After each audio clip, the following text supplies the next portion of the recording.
let's talk about Quebec's small towns, the small towns in Quebec. They're dying.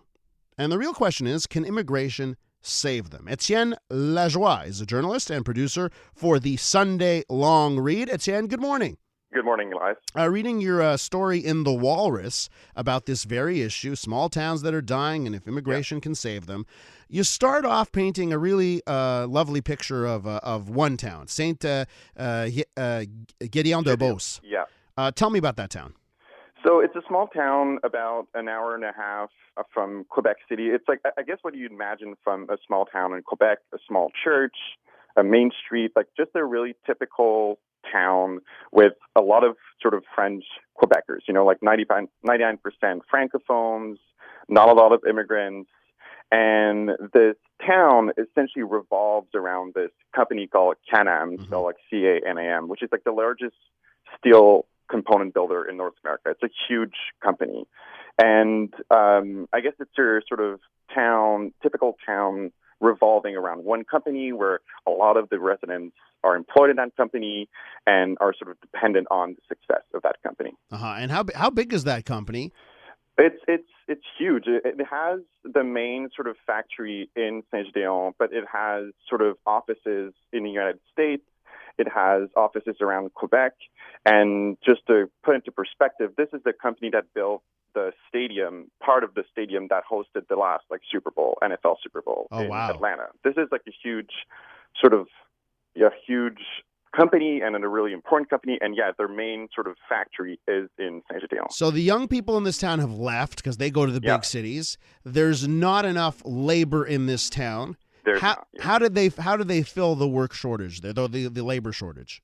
How they what? Sorry. How did they fill that labor shortage? How did they fill the gap? The problem is, how they fill the gap is they're trying to sort of recruit outside of the province, outside of the country, and this is where sort of the reality of the town and their needs collide, because sort of they have recruited Colombian workers, they've recruited workers from sort of around the world, really, but mostly South America. But the reality is, when those people arrive in town, they're sort of faced with the reality that this is like a really small town where not much is happening, and they sort of realize when they come there that, okay, now I sort of understand why people are leaving this town, because sort of one of the big issues in town right now is that they don't have a grocery store. And it's hard to sort of sustain a town without a grocery store. It sounds like really basic, but like this is something you really need. And a lot of these workers don't have cars, sort of faced with the dilemma of like, we're helping this company, but also we're sort of not helped back. And how do the locals, what do the locals think when you've got a town and it's in the riding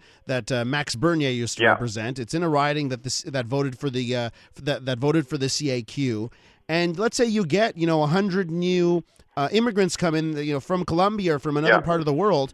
How do they say, okay, we want our town to survive, but we are skeptical of immigration? It's a huge challenge. I mean, from the people I talked to the mayor, I talked to some residents. They all seem pretty sort of okay with it. Not, I wouldn't say like thrilled to have 100 people coming into a town of 2,000. That's like a huge percentage. Yeah. And I think there's still a lot of progress to be made. There are a lot of sort of reports made by small sort of economic groups that have like talked to residents and asked them about like what it's like to have those people come in Saint-Gédéon, but also in other towns in the Beauce, so like the surrounding towns. And there's a lot of skepticism. There's a lot of like, are they taking our jobs? Or is there like, what is their sort of like way of life? Is their way of life compatible with our way of life? Are they speaking the same language? So I guess they're sort of hopeful that these people will help them sort of, like fill jobs that are really needed. But there's also sort of skepticism of like, will they adapt to our way of life? Awesome. And that's still a challenge. And I mean, there's a lot of stories about these sort of these like sort of immigrants coming into town and like being saviors, but like when they actually come into town, it's a whole different game, Like the idea of a person coming versus the person living next door to you is very different. Well, speaking of, fitting in and joining the community, near the end of the piece, you talk about Sunday Mass and how these newcomers are showing up at Sunday Mass. That seems to be an indication that they're trying to be part of the community. Oh, it is. They're definitely trying to essentially talk to 3 Colombian workers who live in Saint Jean right now, and they're trying to adapt. They're trying to sort of be part of that community, and they're going to mass. They're meeting people. Some of these residents are actually helping some of these workers sort of go to the grocery store, go around town. So there is like some sort of a bridge between those workers and the town, and there's an effort to do that. I think simply because one of the big reasons is you're sort of faced with the idea of like, I'm here for at least 2 years. I need to sort of like make my life here, and I need to find sort of things that remind me of home. And of course, like for example, in Colombia, church and Catholicism is huge. So that's like a sort of bridge that they can make. But the challenge is, aside from the church, there's not much, like there's not a lot of sort of community centers. And I've talked to the mayor and I've asked him, are there sort of any efforts to sort of have the residents meet the workers and sort of bridge that gap? But that's been done in other towns, bigger towns in the Beauce, for example, like Saint Georges, but it hasn't been done in Saint Jean yet. The mayor told me like, oh, this is like one of our plans. We might do it like around Christmas.